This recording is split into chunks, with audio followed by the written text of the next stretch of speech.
ఇంకా ప్రియమైన క్రైస్తవ జనాంగం సువార్త ప్రకటించాలని కాకినాడ పట్టణం నుండి బయలుదేరం ఉదయం. మరి మహాభయంకరమైనటువంటి అడవిలోకి వెళ్తున్నాం. ఘాటి చూస్తున్నారు, జనాలు కూడా దిగిపోయి నడవలసిన ప్రదేశం వస్తూ ఉంది. ప్రియులారా, వ్యాన్ ఆగిపోయింది, చూస్తున్నారు, మెల్లగాలు ఉంటాయి.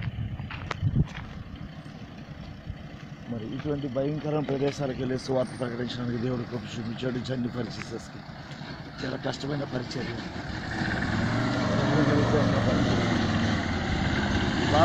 పరిచయం మీరు కూడా రండి, మీరు కూడా పాల్గొనండి. అందరూ పెద్దవాళ్ళే.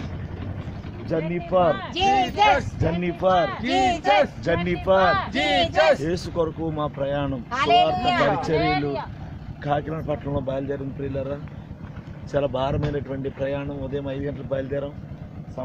సమయం పట్టింది. వ్యాన్లు కూడా మరి దిగి నడవలసిన పరిస్థితి కనపడుతూ ఉంది. దేవుని ఆత్మ కొరకు, దేవుని కొరకు ఆత్మలు రక్షించాలని ఒక భారం కలిగి ఉన్నాం. ఆ భారంతో మేము ప్రయాణం అవుతున్నాం. మీరు కూడా రండి, దేవుని దీవెని పొందుకోండి. దేవుడు దీవించుగాక.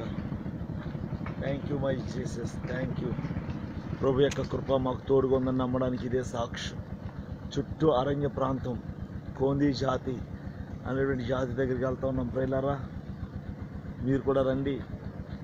దేవుని ప్రేమను విస్తరించాలి. కష్టమవుతుందని చాలామంది మానేస్తున్నారు. కష్టం లేదు, కానీ భాగ్యంగా ఎంచుకొని పని చేస్తున్నాం. మీరు కూడా వస్తారని ఆశిస్తున్నాం.